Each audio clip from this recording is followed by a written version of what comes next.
హాయర్స్ welcome to our channel. Jaganmohan Reddy గారి పైన యువ నేతలు తిరుగుబాటు చేస్తున్నారు. కొన్ని వార్తలు అయితే రావడం చూస్తున్నాం. అంటే సీనియర్ నేతలు సైలెంట్ గా ఉన్న ఈ నేపథ్యంలో యువ నేతలందరూ కూడా వాళ్ళ ఒపీనియన్లని అసంతృప్తి రూపంలో తెలియజేస్తున్నారు అంటున్నారు. ఎందుకు వీళ్ళు ఈ విధంగా తిరుగుబాటు చేస్తున్నారు, అసలు ఏ యువ నేతలు చేస్తున్నారు? ఇప్పుడు ఇదే అంశం మీద డిస్కస్ చేయడానికి ప్రజెంట్ మనతో పాటు జగదేవ్ గారు సీనియర్ జర్నలిస్ట్ ఉన్నారు. వారితో ఒకసారి మాట్లాడదాం. నమస్కారం సార్. సార్, యువ నేతలు కొంతమంది జగన్మోహన్ రెడ్డి గారి పైన అసంతృప్తి వ్యక్తం చేస్తున్నారు, తిరుగుబాటు చేస్తున్నారని వార్తలు వస్తున్నాయి సార్. మనం చూస్తున్నాం సీనియర్ నేతలందరూ కూడా సైలెంట్ అయిపోయారు. ఇటువంటి ఈ నేపథ్యంలో యువ నేతలు బయటకు వచ్చి వాళ్ళ ఒపీనియన్లని, అభిప్రాయాలను తెలియజేయడం అనేది కాస్త జగన్మోహన్ రెడ్డి గారిని అయితే ఆందోళనకు గురి చేస్తుంది సార్. మరి ఎవరు యువ నేతలు, వాళ్ళు ఏం చెప్తున్నారు, వాళ్ళు తిరుగుబాటు ఏంటి సార్? అంటే యువ నేతలు అనే కాదు, సీనియర్ నేతలు కూడా ఉన్నారు. ఇప్పుడు ఏం జరిగిందో తెలియదు. ప్రశాంత్ కిషోర్ గారు ఏదైతే ప్లానర్గా ఉన్నారో, ఎలక్షన్ ప్లానర్గా, ఆ తర్వాత ఆయన తప్పుకున్నారు అనుకున్నా. అతను చెప్పిన అంశం ప్రకారం, అతని సర్వే ప్రకారం సుమారుగా 90 మంది ఓడిపోతారని చెప్పిన నేపథ్యంలో ముందు ఒక 50-60 మంది, తర్వాత 70 మంది, 80 మంది, 90 మందిని కూడా సిట్టింగ్ వాళ్ళని మార్చారు.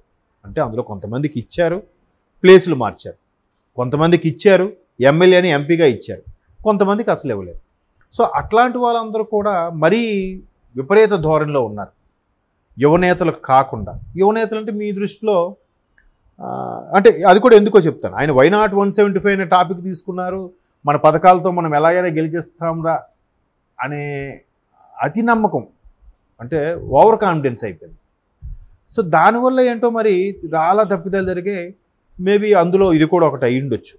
అయితే ఇప్పుడు ఆయన ఎవరు, మార్గాన్ భరత్, ఆయన రాజమండ్రి ఇంతకుముందు ఎంపీ, తర్వాత ఎమ్మెల్యేగా పోటీ చేయడం, ఓడిపోవడం, ఆయన ఇప్పుడు మళ్ళగా ఓపెన్ అవ్వడం, లిక్కర్ బ్రాండ్ల గురించి ఏదో మాట్లాడడం.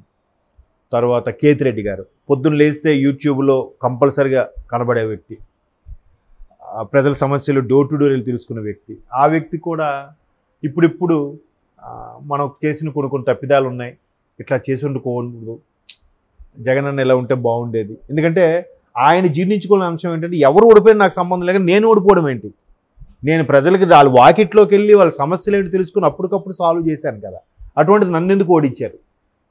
నన్ను కూడా ఓడించారంటే కారణం మా నాయకుడు. ఆయన ఓడిపోడు, అరే ఈయన గెలిస్తే మళ్ళీ ఈ నాయకుడు వచ్చేస్తాడరా సీఎంగా అని చెప్పి ఈయన ఓడించారేమో. అట్లాగా ఆయన కూడా ఈ మధ్యన కొన్ని సెల్ఫీ వీడియోలు తీసి పెట్టడం. తర్వాత ఇది ఇంతకుముందు మనం అసలు స్టార్టింగే జక్కంపూడి రాజా గారు, మీరు అన్నట్టు జక్కంపూడి రాజా గారు రాజానగరం మాజీ ఎమ్మెల్యే. అసలు ఎప్పుడు మేము కలవడానికి వెళ్ళినా ధనుంజయ రెడ్డి గారో సజ్జల గారో ఏదో చెప్పి నచ్చ పంపించేసేవాళ్ళు, కలవనిచ్చేవారు కాదు. మా అభిప్రాయాలు స్థానికంగా పథకాలు ఇచ్చేస్తున్నా ఉంటే అయిపోయిందా ఏంటి? అవి ఎంతవరకు అమలు అవుతున్నాయి? లబ్ధిదారులకే వెళ్తున్నాయా? అర్హత ఉన్న వాళ్ళకే వెళ్తున్నాయా? లేదా మన కార్యకర్తలు ఏదైతే జెండా మోసారో గత 7 ఏళ్ళు 2012 నుంచి 19 వరకు ఎవరెవరైతే కష్టపడ్డారో వాళ్ళకి పెద్దపేట వేయాలి కదా. ఇట్లాంటి ఏవి చెప్పాలన్నా వెళ్ళడానికి వెళ్తే లేదు సార్ బిజీగా ఉన్నారు మళ్ళీ మాట్లాడు. కొన్ని సార్ పట్టించుకు, వీళ్ళ మధ్యలో వ్యక్తులు ఎక్కువ చేశారు అనుకుందాం, మరి సార్ నాయకుడు కదా.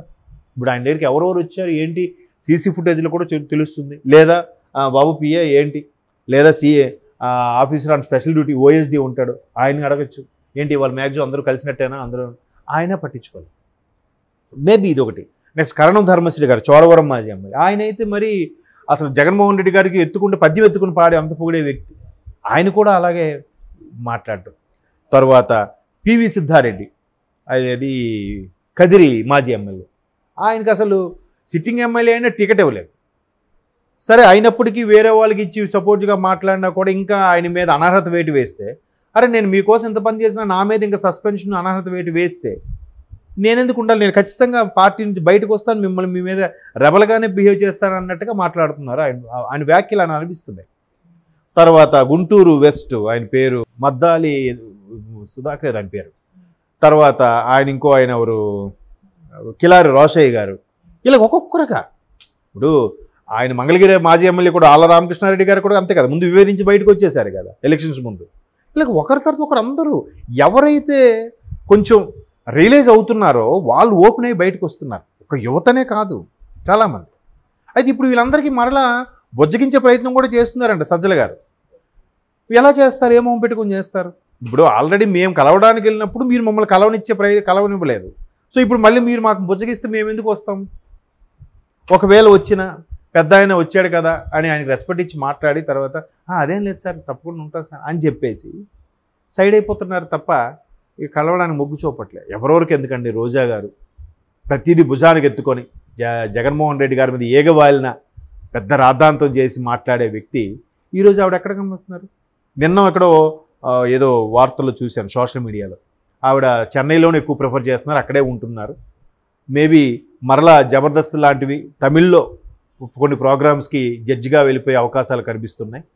అప్పుడప్పుడు నియోజకవర్గ ప్రజలకి వచ్చి హాయ్ చెప్పి వెళ్ళిపోతుంటారు అన్నట్టుగా. ఎందుకంటే ఈ ఎలిగేషన్స్ స్కాములు అన్నీ ఆంధ్ర వస్తే ప్రతి ఒక్కరు ఇదే అడుగుతున్నారు, మీ మీద టీటీడీ స్కామ్ ఏదో ఉందట కదా అని మాట్లాడుతున్నారు. ఉందా లేదా ప్రూవ్ అవ్వకుండా ఆవిడని అడిగినప్పుడు కూడా ఆవిడకి ఇబ్బంది కలుగుతుంది కదా, అవమానంగా ఫీల్ అవుతారు కదా అందరూ. సో అట్లా ఆవిడ మరి అంతెందుకండి, కొడాల నాన్నగారండి ఎక్కడున్నారండి? వంశీ గారు ఎక్కడున్నారండి?